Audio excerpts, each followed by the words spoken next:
مکاشفہ عام اور مکاشفہ خاص کیا ہے؟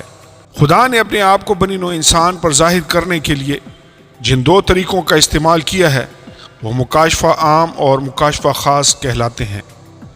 مکاشفہ عام خدا کی ذات کے بارے میں ان عام سچائیوں کی طرف اشارہ کرتا ہے جن کو کائنات میں پائے جانے والی فطرت پر غور کرنے کے وسیلہ سے معلوم کیا جا سکتا ہے۔ دوسری جانب مکاشفہ خاص ان حقائق کی نشاندہی کرتا ہے جو مافوق الفطرت طریقے سے خدا کے بارے میں معلوم ہو سکتے ہیں۔ مکاشفہ عام کے تعلق سے 19 زبور 1 سے 4 آیات بیان کرتی ہیں۔ آسمان خدا کا جلال ظاہر کرتا ہے اور فضا اس کی دستکاری دکھاتی ہے۔ دن سے دن بات کرتا ہے اور رات کو رات حکمت سکھاتی ہے۔ نہ بولنا ہے نہ کلام، نہ ان کی آواز سنائی دیتی ہے۔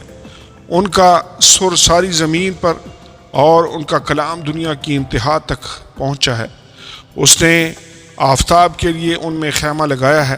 اس حوالے کے مطابق کائنات کے مشاہدے میں خدا کے وجود اور اس کی قدرت کو واضح طور پر دیکھا جا سکتا ہے۔ پیچیدگی اور حیرت انگیزی ایک قادر مطلق اور شاندار خالق کے وجود کا منہ بولتا ثبوت ہے۔ مکاشفہ عام رومیو 1:20 آیت میں بھی سکھایا گیا ہے کیونکہ اس کی اندیکھی صفتیں یعنی اس کی ازلی قدرت اور الوہیت دنیا کی پیدائش کے وقت سے بنائی ہوئی چیزوں کے ذریعہ سے معلوم ہو کر صاف نظر آتی ہیں، یہاں تک کہ ان کو کچھ عذر باقی نہیں۔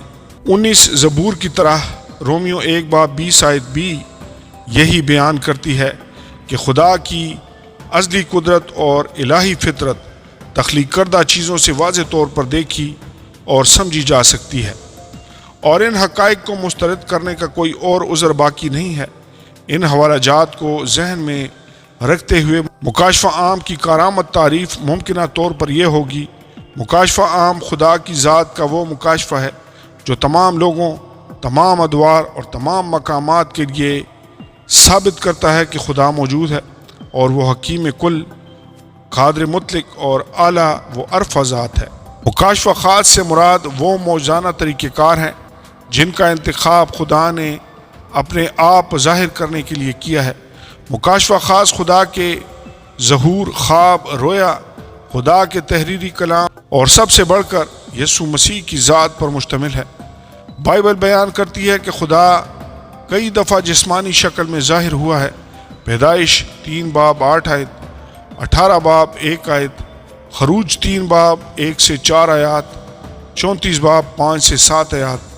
بائبل یہ بھی بیان کرتی ہے کہ خدا خوابوں، پیدائش 28:12 آیت، 37:5 آیت، پہلا سلاطین 3:5 آیت، دانیل 2 باب، اور رویا پیدائش 15:1 آیت، حزقییل 8:3 سے 4 آیات، دانیل 7 باب، دوسرا کرنتھیوں 5:1 سے 7 آیات کے ذریعے انسانوں کے ساتھ ہم کلام ہوا ہے۔ خدا کے ظہور کے تعلق سے اس کا کلام یعنی بائبل بنیادی اہمیت کی حامل ہے جو بذات خود مکاشفہ خاص کی ایک شکل ہے۔ خدا نے بائبل کے مصنفین کی معجزانہ طور پر رہنمائی کی تاکہ وہ اپنے انداز تحریر اور شخصیات کو استعمال کرتے ہوئے خدا کے کلام کو انسانوں کے لیے درستگی سے قلم بند کر سکیں۔ خدا کا کلام زندہ اور مؤثر ہے۔ عبرانیوں 4:12 آیت، خدا کا کلام الہامی، فائدہ مند اور ہدایت کے لیے کافی ہے۔ دوسرا تیموتھیوس 3:16 سے 17 آیات۔ خدا نے اپنی ذات کے تعلق سے سچائی کو قلم بند کروانے کا فیصلہ اس لیے کیا تھا کیونکہ وہ زبانی روایات کے نقائص اور عدم اعتمادی سے واقف تھا۔ وہ یہ بھی جانتا تھا کہ انسانوں کے خوابوں اور رویاؤں کی غلط تعبیر کی جا سکتی ہے۔ اپنی ذات کے بارے میں اور ہر اس بات کے بارے میں جو کچھ خدا نے کیا ہے اس نے بائبل میں ہمارے لیے ظاہر کر دیا ہے، اور وہ سب باتیں بھی ظاہر کر دی گئی ہیں جن کو جاننے کی انسان کو ضرورت تھی اور جن باتوں کو خدا بتانا چاہتا ہے۔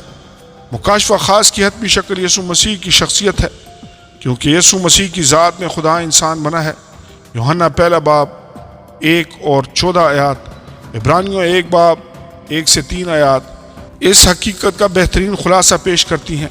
اگلے زمانہ میں خدا نے باپ دادا سے حصہ بہ حصہ اور طرح بطرح نبیوں کی معرفت کلام کر کے اس زمانہ کے آخر میں ہم سے بیٹے کی معرفت کلام کیا، جسے اس نے سب چیزوں کا وارث ٹھہرایا اور جس کے وسیلہ سے اس نے عالم بھی پیدا کیے۔ وہ اس کے جلال کا پرتو اور اس کی ذات کا نقش ہو کر سب چیزوں کو اپنی قدرت کے کلام میں سنبھالتا ہے۔ وہ گناہوں کو دھو کر عالم بالا پر کبریا کی دائنی طرف جا بیٹھا۔ وہ ہمارے مشابہ ہونے، ہمارے لیے ایک نمونہ بننے اور خاص طور پر اپنے آپ کو پست کرتے ہوئے صلیبی موت کے وسیلہ سے ہمارے لیے نجات کا انتظام کرنے کے لیے خداوند یسوع مسیح کی ذات میں انسان بنا۔ فلپیوں 2:6-18 آیات خدا کی طرف سے حتمی مکاشفہ خاص یسوع مسیح ہے۔ آمین اور آمین۔